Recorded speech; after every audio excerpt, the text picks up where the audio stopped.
Well, Sunday, during Zach's lesson, he included some verses from 1 Corinthians 5.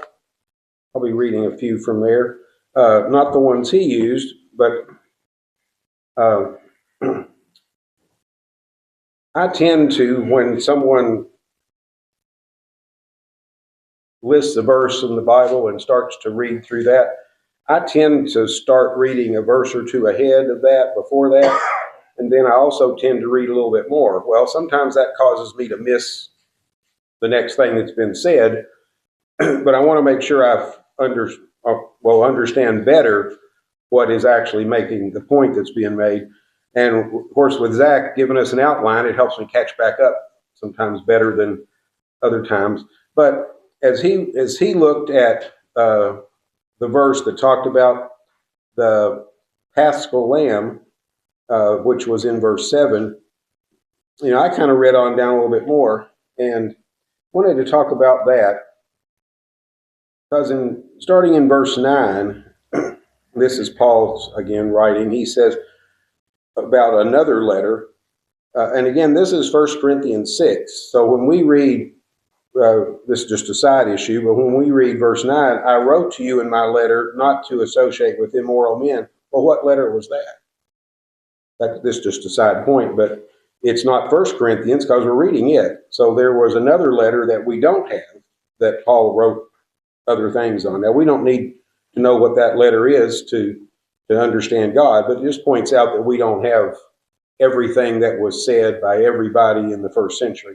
Anyway, he says, I wrote to you in my letter not to associate with immoral men. But he goes on and tries to clarify that. Not at all meaning the immoral of this world, or the greedy and robbers or idolaters, since then you would need to go out of the world.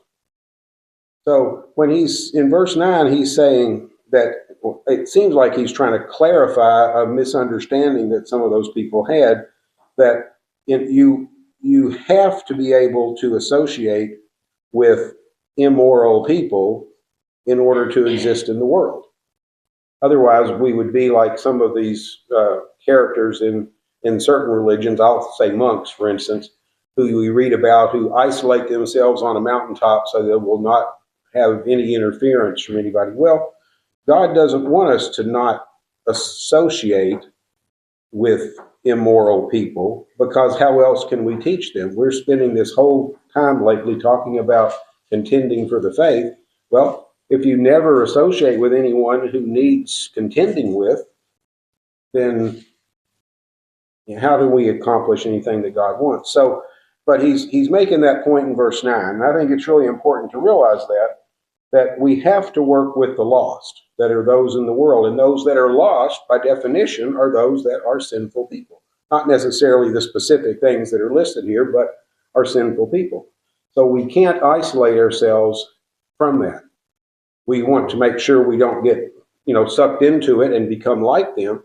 Another reason that we associate with one another so often, to be reinforced with our strength and courage that God blesses us with to try to do this. But we can't just isolate ourselves from that. But verse 11 then makes the point that he apparently was misunderstood, or was not clear enough. I would say Paul was clear enough, but he was misunderstood, and now he's emphasizing the point. Verse 11, but rather, I wrote to you not to associate with anyone who bears the name of brother, if he is guilty of immorality or greed, or is an idolater, reveler, reviler, drunkard, or robber, not even to eat with such a one. So now what is he saying? He's saying that those that are considered members of the church cannot behave this way, and we are not to associate with him. Now, we've seen that in other places, but his point is, if other Christians who fall away, we don't want to associate with those people. We've looked again at other places that give us some more insight, so that they'll be ashamed, so that they will reconsider their position, so that they will realize what's lacking in their life and will come back. But he's not unclear. Verse 12, for what have I to do with judging outsiders? Is it not those inside the church whom you are to judge? God judges those outside. Drive out the wicked person from among you. Again, he's not being unclear here. He is saying that those outside, we want, as we've just been studying, we want to teach those people. It's not our place to pass judgment on them.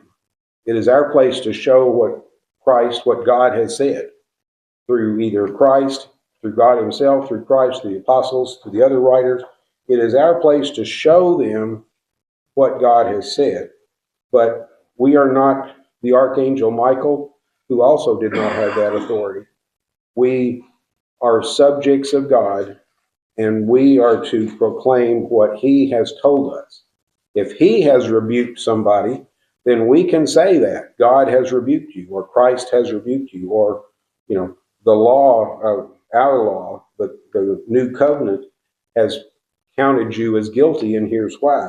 But it is not our place to say that. However, when we are in the church and we do know what God has taught us, then is it, again, in the middle of verse 12, is it not those inside the church whom you are to judge? And it's a question, but he's making that as a rhetorical question, because in 13 he said, while God judges those that are outside, again, I'm putting a word in to try to make it more clear to us, we are to drive out the wicked person from among us. So, not that I'm looking around and seeing anybody or anything like that, but one of the things that we need to guard against is those that come into the church, again, things we're studying. It just reinforced this to me when I went on and read a few more verses from what Zach had said on Sunday, that it is our place to try to teach those people, but failing that, if they're a member of the church, we need to drive out the wicked person from among you. So we have an obligation as we come together and to study, if we see someone who is behaving as it says, we are not to be what I would call sympathetic and look the other way. We are to make sure that they're aware of their position, and we call it withdrawing fellowship, which is fine to say, but that's what we need to do. Again, I'm not looking at anybody, I'm not thinking of anybody, but I think it's something important to realize that that is also one of our obligations.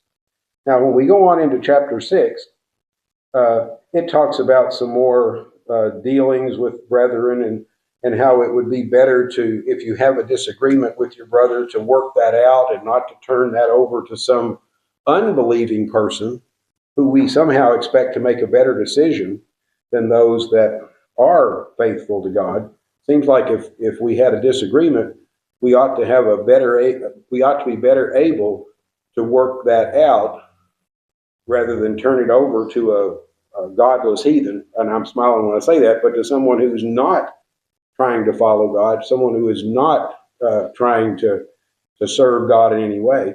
And that's the point that Paul's making in the first part of chapter 6, is we need to be ready to discuss any disagreements that we might have rather than take it to law and sue people. But the point is that when things come up, we need to realize that we have an obligation to one another, to the church, to God, to try to straighten those things out as quickly and as forcefully as necessary to rid the church of those things that are wrong. We all we may not know of other churches who have lost their way because they tried to be too kind to those who were in the church, who were bringing in new ideas, different ideas, changing the things that God said, and those things were tolerated to the point that the church became something else. We need to be on guard against that. We need to always be trying to understand God's will, and as it says, not judging others on our own, but judging them based on what God has told us clearly. Let's think on these things while we stand and sing.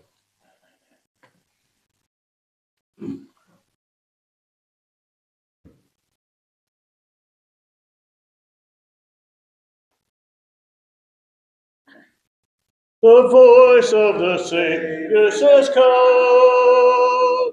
The cross where he died is in sight. And now at the cross there is room. Are you coming to Jesus tonight? Are you coming to Jesus tonight? Are you coming to Jesus tonight? The bride and the Spirit invite. Are you coming to Jesus tonight?